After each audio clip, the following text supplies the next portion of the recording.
আসসালামু আলাইকুম সুপ্রিয় তৃতীয় শ্রেণীর শিক্ষার্থীরা, আশা করি তোমরা সবাই ভালো আছো। আজকের অনলাইন ক্লাসে তোমাদের সবাইকে স্বাগতম জানাচ্ছি। আজকে আমি তোমাদের বাংলা ক্লাস নিয়ে উপস্থিত হয়েছি। আজকের পাঠ্যের বিষয় হচ্ছে তোমাদের বাংলা বইয়ের একটি কবিতা, আর সেই কবিতাটির নাম হচ্ছে আমার পণ, পৃষ্ঠা নম্বর 48। সুপ্রিয় শিক্ষার্থীরা, আশা করছি আজকের ক্লাসটি তোমরা প্রথম থেকে শুরু করে শেষ পর্যন্ত খুব মনোযোগ দিয়ে দেখবে।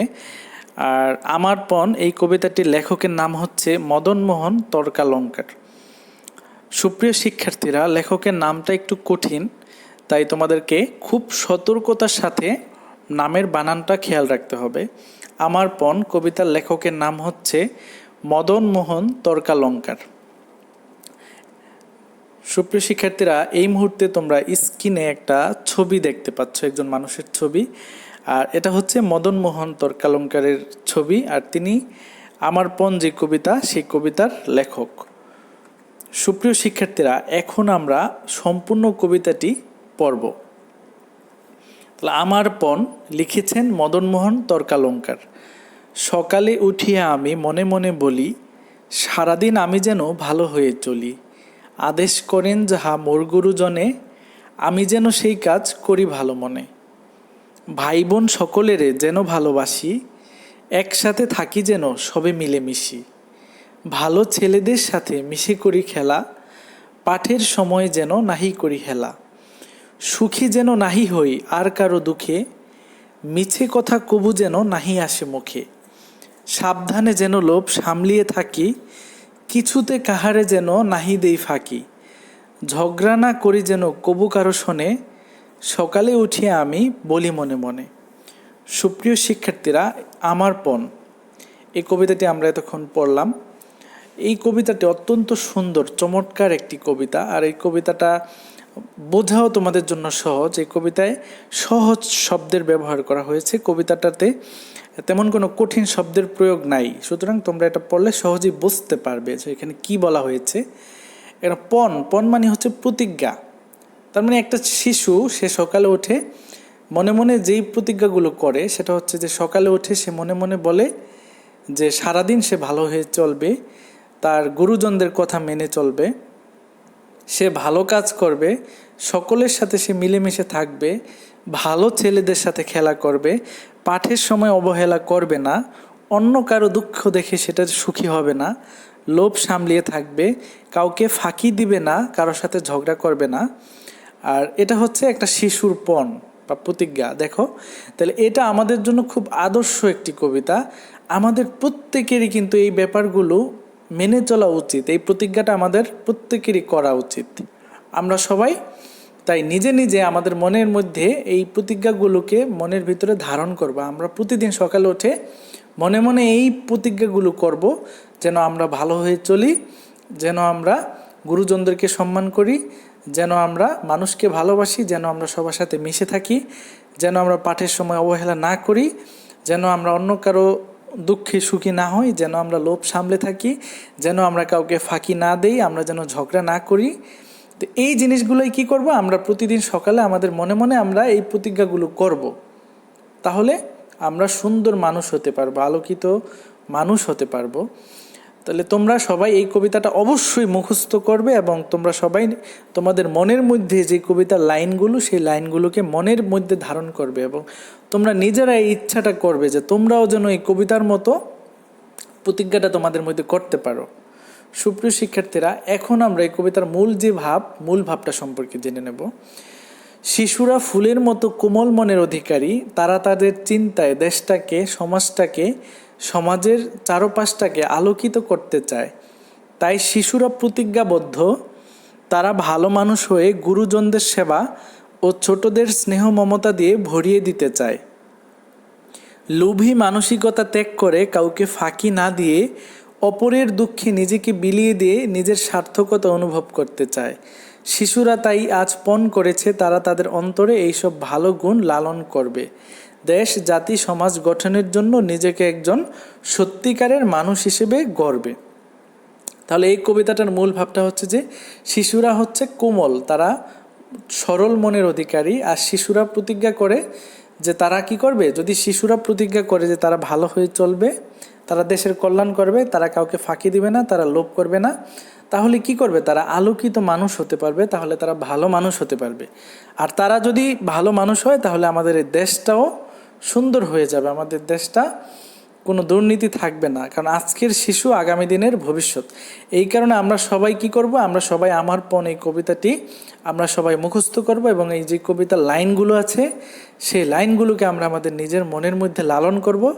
আমরা প্রতিদিন সকালে উঠে এই প্রতিজ্ঞাটা করব যে আমরা যেন সারাদিন ভালো হয়ে চলি, আমরা যেন মানুষের সেবা করতে পারি, আমরা যেন ছোটদের মমতা দিয়ে ভরিয়ে দিতে পারি, আমরা যেন লোভী মানসিকতা ত্যাগ করতে পারি, কাউকে ফাঁকি না দিয়ে অপরের দুঃখে নিজেকে বিলিয়ে দিয়ে আমরা কি করি, আমরা যেন সার্থকতা অনুভব করতে পারি, আমরা যেন পণ করি আমাদের অন্তরে ভালো গুণগুলোকে লালন করার, আমরা যেন পণ করি দেশ জাতি এবং সমাজ গঠন করার, আমরা যেন পণ করি সত্যিকারের মানুষ হওয়ার। সুপ্রিয় শিক্ষার্থীরা, আশা করি তোমরা সবাই বুঝতে পেরেছ। এখন আমরা আজকের পাঠের যে শিক্ষা এবং আমাদের যে প্রতিজ্ঞা সেটা সম্পর্কে জানবো। আজকের পাঠটার থেকে আমরা কি কি জিনিস শিখতে পারলাম এবং এই পাঠ পড়ার পর আমরা নিজে কি কি প্রতিজ্ঞা করতে পারি। চলো এই প্রতিজ্ঞাগুলো আমরা আজকে করতে পারি। প্রথম প্রতিজ্ঞা হচ্ছে গুরুজনের আদেশ নিষেধ মেনে চলবো। তাহলে আজকের পর থেকে আমাদের প্রতিজ্ঞা হবে যে পিছনে যা হয়েছে তা তো হয়েছেই, এই কবিতাটা পড়ার পরে আমরা যা শিখতে পারি এবং আমরা প্রতিজ্ঞা করতে পারি যে আজকের পর থেকে আমাদের প্রতিজ্ঞা হবে এই যে আমরা গুরুজনের আদেশ নিষেধ মেনে চলব। এরপরে 2 নম্বর প্রতিজ্ঞা হচ্ছে আমরা ছোটদের স্নেহ করব। আমরা সবার সাথে মিলেমিশে চলব, লোভ করব না, ভালো ছেলেদের সাথে চলব, অপরের দুঃখে সুখী হব না এবং মিথ্যা কথা বলবো না। তাহলে এখানে মোট কয়টা শিক্ষা? মোট এখানে বলা হয়েছে 1টা 2টা 3টা 4টা 5টা 6টা 7টা। এই 7টা জিনিস আজকের পর থেকে এই 7টা জিনিস হবে আমাদের প্রতিজ্ঞা। আমরা গুরুজনের আদেশ নিষেধ মেনে চলবো, আমরা ছোটদের স্নেহ করব, সবার সাথে মিলেমিশে চলবো, লোভ করব না, ভালো ছেলেদের সাথে চলবো, অপরের দুঃখে সুখী হব না এবং মিথ্যা কথা বলবো না। তাহলে আজকের পর থেকে এই প্রতিজ্ঞাগুলো আমরা করব। আমরা যদি এই প্রতিজ্ঞাগুলো করতে পারি, আমরা যদি গুরুজনের আদেশ নিষেধ মেনে চলতে পারি, ছোটদের স্নেহ করতে পারি, সবার সাথে মিলেমিশে চলতে পারি, লোভ সামলিয়ে থাকতে পারি, ভালো ছেলেদের সাথে যদি মিশি, আর অপরের দুঃখে যদি সুখী না হয় আর মিথ্যা কথা বলা যদি আমরা ছেড়ে দেই, তাহলে আমরা আলোকিত মানুষ হতে পারবো। আমরা আমাদের জীবনটাকে সুন্দর করে গড়ে তুলতে পারবো। আর আমাদের জীবন যদি সুন্দর হয়, আমাদের ভবিষ্যৎ যদি সুন্দর হয়, তাহলে আমাদের দেশের ভবিষ্যৎও সুন্দর হবে। তাহলে তোমরা খুব যত্ন সহকারে এই কবিতাটি আবৃত্তি করবে এবং তোমরা এই কবিতার যে শিক্ষাগুলো আছে সেই শিক্ষাগুলো তোমরা নিজের মধ্যে ধারণ করবে এবং এই প্রতিজ্ঞাগুলো তোমরা নিজের মধ্যে ধারণ করে। এখন চলো আমরা আজকের পাঠের শব্দের অর্থগুলো জেনে নেই। প্রথমে আছে গুরুজন। গুরুজন মানে হলো সম্মানীয় ব্যক্তি। সম্মানীয় ব্যক্তি কারা? সম্মানীয় ব্যক্তি হচ্ছে যারা আমাদের চাইতে বয়সে বড়, যেমন আমাদের বাবা মা, ভাই বোন, আত্মীয় স্বজন, চাচা চাচি, ফুপা ফুপু, মামা খালু, এরকম আমাদের যারা আছে তারা হচ্ছে আমাদের গুরুজন। এরপর আমাদের শিক্ষক এবং আমাদের চাইতে বয়সে বড়, এই প্রত্যেকেই হচ্ছে আমাদের কাছে সম্মানীয় ব্যক্তি, তারা আমাদের গুরুজন। তাহলে গুরুজন মানে কি? গুরুজন মানে হচ্ছে সম্মানীয় ব্যক্তি। পাঠ, পাঠ মানে হচ্ছে পড়া। হেলা, হেলা মানে হচ্ছে অবহেলা। আদেশ, আদেশ মানে হচ্ছে হুকুম।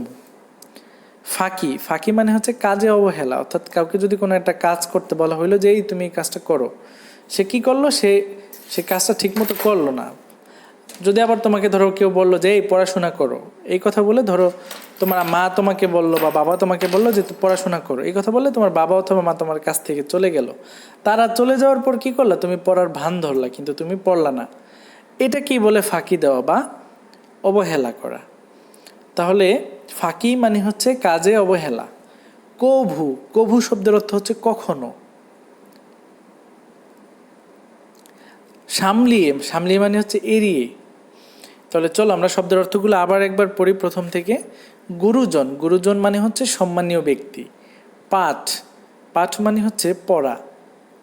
হেলা, হেলা মানে হচ্ছে অবহেলা। আদেশ, আদেশ মানে হচ্ছে হুকুম। ফাঁকি, ফাঁকি মানে হচ্ছে কাজে অবহেলা। কভু, কভু মানে হচ্ছে কখনো। সামলিয়ে, সামলিয়ে মানে হচ্ছে এড়িয়ে। এই ছিল আজকের পাঠের কবিতার শব্দের অর্থগুলো। তোমরা এই শব্দের অর্থগুলো তোমাদের খাতায় লিখবে এবং মুখস্থ করবে। তাহলে এই শব্দের অর্থগুলো যদি তোমরা জানো তাহলে কবিতার অর্থ তোমরা আরও ভালোভাবে বুঝতে পারবে। সুপ্রিয় শিক্ষার্থীরা, চলো এখন আমরা কিছু প্রশ্নের উত্তর জেনে নিই। সারাদিন আমি কিভাবে চলবো? তাহলে এই প্রশ্নের উত্তরটা আমাদেরকে কবিতা অবলম্বনে দিতে হবে। তাহলে প্রশ্ন করা হয়েছে যে সারাদিন আমি কিভাবে চলবো, তাহলে কবিতার অবলম্বনে উত্তরটা হবে সারাদিন আমি ভালো হয়ে চলবো। এটা হচ্ছে প্রথম প্রশ্ন। তাহলে প্রতি কবিতায় কিন্তু লাইন আছে যে সকালে উঠিয়ে আমি মনে মনে বলি সারাদিন আমি যেন ভালো হয়ে চলি। তাহলে সারাদিন ভালো হয়ে চলার কথা বলা হয়েছে। তাহলে সারাদিন আমি কিভাবে চলবো? উত্তর, সারাদিন আমি ভালো হয়ে চলবো। কারা গুরুজন? দেখো, এটা খুব গুরুত্বপূর্ণ প্রশ্ন। মা বাবা, দাদা দাদি, নানা নানি, চাচা চাচি, মামা মামি, ফুপা ফুপু, খালা খালু, শিক্ষক ও বয়সে বড় ব্যক্তিরা সকলেই আমাদের গুরুজন। তাহলে গুরুজন বলতে কাদেরকে বোঝানো হয়েছে? যে হচ্ছে আমাদের আত্মীয় স্বজনের মধ্যে আমার মামা বাবা, ভাই বোন, ফুপা ফুপু, চাচা চাচি, এই জাতীয় যত আমাদের আত্মীয় স্বজন আছে বয়সে বড়, তারা হচ্ছে আমাদের গুরুজন। এরপর আমাদের যারা শিক্ষক তারা আমাদের গুরুজন, এবং আমাদের চাইতে বয়সে যারা বড় তাদের প্রত্যেকেই আমাদের বড় গুরুজন, পরিচিত হোক কিংবা অপরিচিত হোক। আমাদের চাইতে যারা বয়সে বড় তারা প্রত্যেকেই আমাদের গুরুজন। তোমরা কি বুঝতে পেরেছো যে গুরুজন কারা? এটা কিন্তু খুব গুরুত্বপূর্ণ জিনিস। এরপর চলো আমরা পরে প্রশ্নটা জেনে নেই। কোন কথা আমি বলবো না? মিথ্যা কথা আমি বলবো না। এরপরের প্রশ্ন দেখো, পড়ার সময় আমি কি করব না? পড়ার সময় আমি অবহেলা করব না। এরপরের প্রশ্নটা দেখি, অন্যের দুঃখে আমি কি করব? অন্যের দুঃখে আমি সুখী না হয়ে সমব্যথী হব। অর্থাৎ অপরের দুঃখ দেখে আমি কখনো আনন্দিত হব না। সেটা যদি আমার শত্রুও হয়, সেও যদি দুঃখিত হয়, সেও যদি কষ্ট পায়, তার কষ্ট দেখে আমি কখনোই আনন্দিত হব না। কারণ একজন ভালো মানুষ সে কখনোই আরেকজনের কষ্ট দেখে আনন্দিত হতে পারে না। আরেকজনের দুঃখ দেখে একজন মানুষ কখনোই সে সুখী হতে পারে না।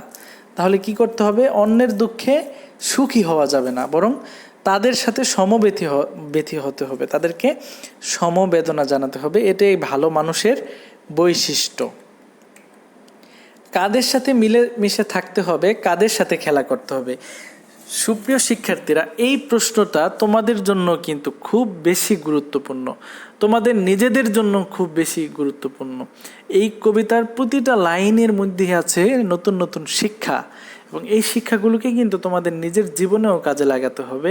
কাদের সাথে মিলেমিশে থাকতে হবে, কাদের সাথে খেলা করতে হবে, এই ব্যাপারে কিন্তু তোমাদেরকে খুবই সতর্ক হতে হবে। তুমি সবার সাথে মিশবা, একজন মানুষ হিসেবে তোমার সবার সাথেই মিশা উচিত, কিন্তু তোমার বন্ধু নির্বাচনের ক্ষেত্রে তোমার কিন্তু যারা ভালো তাদের সাথে মিশতে হবে।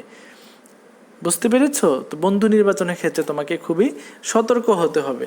তুমি সবার সাথে মিশবা, সবার সাথে কথা বলবা, কিন্তু তুমি যদি দেখো যে একজন মানুষ তার সাথে তোমার মিলে না বা সে একটা খারাপ কর্মে লিপ্ত, তার সাথে তুমি কখনোই খেলতে যাবা না, তার সাথে কখনোই তুমি বন্ধুত্ব করবা না। তোমার বন্ধুত্ব করার সময় অবশ্যই সতর্ক হতে হবে। তাহলে এখানে কি বলা হচ্ছে? কাদের সাথে মিলেমিশে থাকতে হবে? সবার সাথে মিলেমিশে থাকতে হবে। ভালো মন্দ সমাজে সবার সাথে আমাদেরকে মিলেমিশে থাকতে হয়। কাদের সাথে খেলা করতে হবে? এখানে বলা হয়েছে যে ভালো ছেলেদের সাথে খেলা করতে হবে, কারণ খেলা করতে গিয়েই কিন্তু বন্ধুত্বটা তৈরি হয়। তোমার ভালো ছেলেদের সাথে যদি তুমি খেলা করো তাহলে তোমার ভালো ছেলেদের সাথে বন্ধুত্ব তৈরি হবে। তাই এই ব্যাপারে খুব সতর্ক থাকতে হবে। দেখো পরে কাজে হেলা করা উচিত নয় কেন? 4টি বাক্যে লেখো।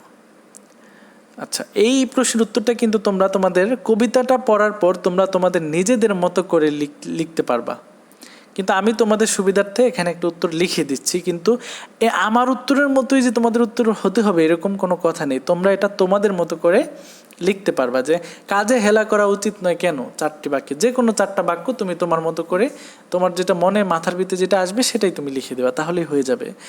কিন্তু আমি তোমাদের সুবিধার জন্য আমি প্রশ্নটার উত্তরটা লিখে দিয়েছি। দেখো, সব কিছুর মূলে রয়েছে ভালো কাজের ভূমিকা।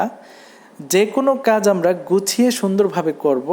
মনোযোগ দিয়ে কাজ করলে কাজটি সঠিক ও সুন্দর হবে, তাই কোনো কাজে হেলা করা উচিত নয়।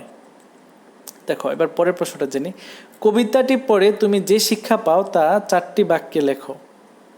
তাহলে এই কবিতাটা পড়ে কিন্তু আমরা অনেকগুলো শিক্ষা পাই এবং ইতিমধ্যে কিন্তু আমরা সেই শিক্ষাগুলো নিয়ে আলোচনা করেছি। অনেকগুলো শিক্ষণীয় বিষয় রয়েছে এই কবিতাটিতে। আমি দৃঢ়ভাবে বিশ্বাস করি তোমরাও এতক্ষণে বুঝতে পেরেছো, তোমরা এতক্ষণে জেনে গিয়েছো যে এই কবিতাটার শিক্ষণীয় বিষয়গুলো কি কি। তো এখানে প্রশ্নটা কিন্তু তোমাদের জন্য কঠিন কোনো প্রশ্ন না। কবিতাটি পড়ে তুমি যে শিক্ষা পাও তা 4টি বাক্যে লেখো। এখানে 4টি বাক্যে লিখতে বলছে, যে কবিতাটা পড়ে তুমি যে শিক্ষা পাও সেটা 4টা বাক্যে লিখতে বলছে, অর্থাৎ যে কোনো 4টা শিক্ষার কথা লিখতে হবে। তাহলে দেখো, কবিতাটি পড়ে আমি যা শিক্ষা পাই: 1, কখনো মিথ্যা বলবো না। 2, পড়ার সময় অবহেলা করব না। 3, কারো দুঃখে আনন্দিত হবে না। 4, অন্যের জিনিসের প্রতি কখনো লোভ করবে না। এটা হচ্ছে এই কবিতার 4টি শিক্ষা। আবার একবার আমরা পড়ি। কবিতাটি পড়ে আমরা যে শিক্ষা পাই: কখনো মিথ্যা বলবো না, পড়ার সময় অবহেলা করব না, কারো দুঃখে আনন্দিত হব না, অন্যের জিনিসের প্রতি কখনো লোভ করব না।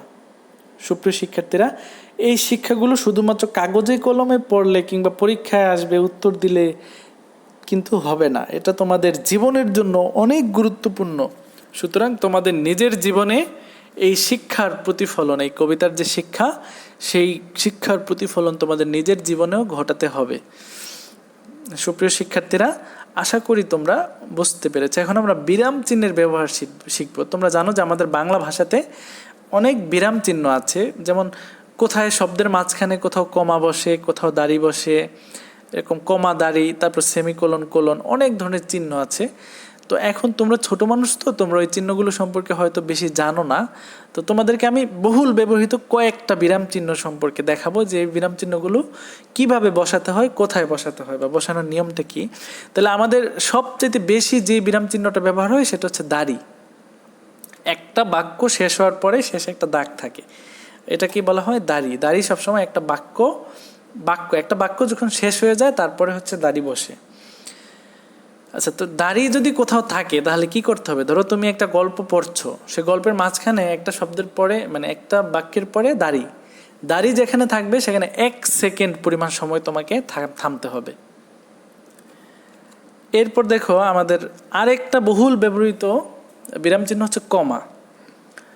তো কমা দিয়েও সাধারণত অনেকগুলো বাক্য একসাথে লিখলে কিংবা অনেকগুলো শব্দ একসাথে লিখলে সেগুলোকে আলাদা করার ক্ষেত্রে কমা ব্যবহার করা হয়। যেমন যদি তুমি 5টা নাম লেখো, রহিম, করিম, আবুল, বাবুল, এর 4টা নাম লিখলে, 4টা নাম যদি তুমি একসাথে লিখো তাহলে 4টা নাম যে আলাদা এটা বোঝানোর জন্য তোমাকে প্রত্যেকটা নামের পরে একটা করে কমা দিতে হবে। এরকম অনেকগুলো বাক্য কিংবা অনেকগুলো শব্দ একসাথে ব্যবহার করলে সেগুলো আলাদা আলাদাভাবে বোঝানোর জন্য কমা ব্যবহার করা হয়।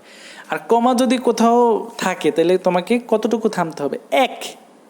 এক শব্দটা উচ্চারণ করতে যতটুকু সময় লাগে ঠিক ততটুকু সময় তোমাকে থামতে হবে যদি বাক্যের কোথাও কমা থাকে। বুঝতে পেরেছো? অর্থাৎ এক বলতে যতটুকু সময় লাগে ঠিক ততটুকু সময় তোমাকে থামতে হবে।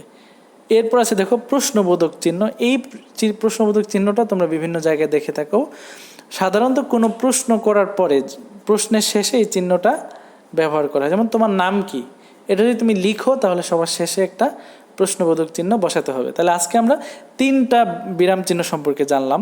একটা হচ্ছে দাড়ি, একটা হচ্ছে কমা, আর একটা হচ্ছে প্রশ্নবোধক চিহ্ন। দাড়ি যদি কোথাও থাকে তাহলে 1 সেকেন্ড পরিমাণ সময় থামতে হয়। কমা যদি কোথাও থাকে তাহলে 1 বলতে যত সময় লাগে ততক্ষণ থামতে হয়। আর প্রশ্নবোধক চিহ্ন দ্বারা প্রশ্ন বোঝানো হয়। প্রশ্ন করতে প্রশ্নের শেষে প্রশ্নবোধক চিহ্ন ব্যবহার করা হয়।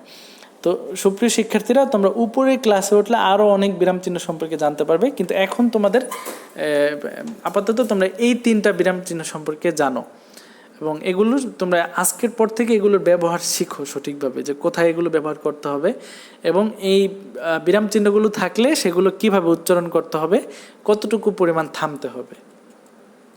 সুপ্রিয় শিক্ষার্থীরা, এই কবিতার শিক্ষা আমাদের নিজের ভিতরে ধারণ করতে হবে, আমাদের মনের ভিতরে ধারণ করতে হবে। শুধু বইয়ের পাতায় যেন এই লাইনগুলো না থাকে, এই লাইনগুলো যেন আমাদের মনের ভিতরে চলে আসে। সেই কারণ এই কবিতাটা একটা জীবনমুখী কবিতা, এই কবিতাটা একটা বাস্তবধর্মী কবিতা। এই কবিতাটা আমরা ধারণ করতে পারলে আমাদের জীবন সুন্দর হবে। আদর্শ মানুষ হিসেবে নিজেকে গড়তে কবিতাটি মুখস্থ করে সেই অনুসারে জীবন পরিচালনা করতে হবে।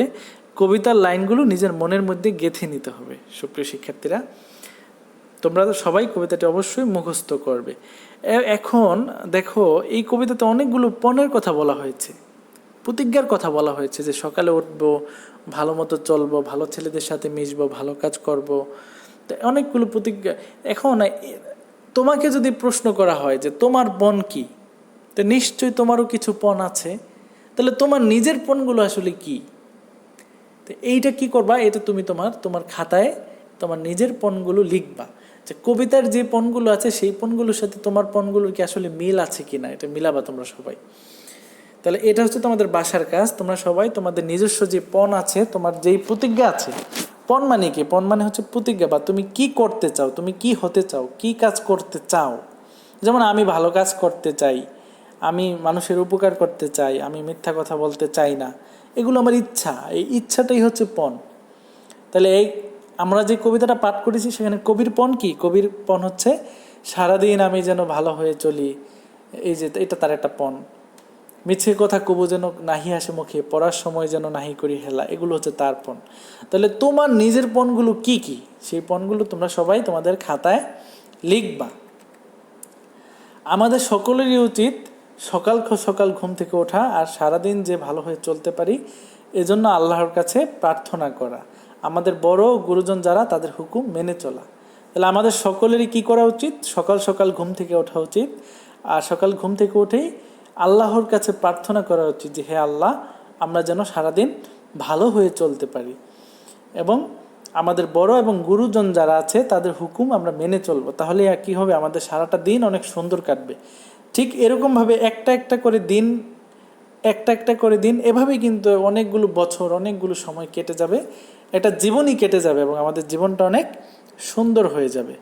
সুপ্রিয় শিক্ষার্থীরা, আশা করছি তোমরা সবাই আজকের যেই আলোচনা সেগুলো বুঝতে পেরেছো। আমি তোমাদের আমার পণ কবিতাটি পাঠ করে শুনিয়েছি। এই কবিতাটার যে মূল বিষয়বস্তু আছে সেটা সম্পর্কে আলোচনা করেছি, এই কবিতার যে শব্দের অর্থগুলো আছে সেগুলো সম্পর্কে আলোচনা করেছি, আমরা বিরাম চিহ্ন সম্পর্কে আলোচনা করেছি, দাড়ি, কমা এবং প্রশ্নবোধক শব্দের ব্যবহার সম্পর্কে জেনেছি।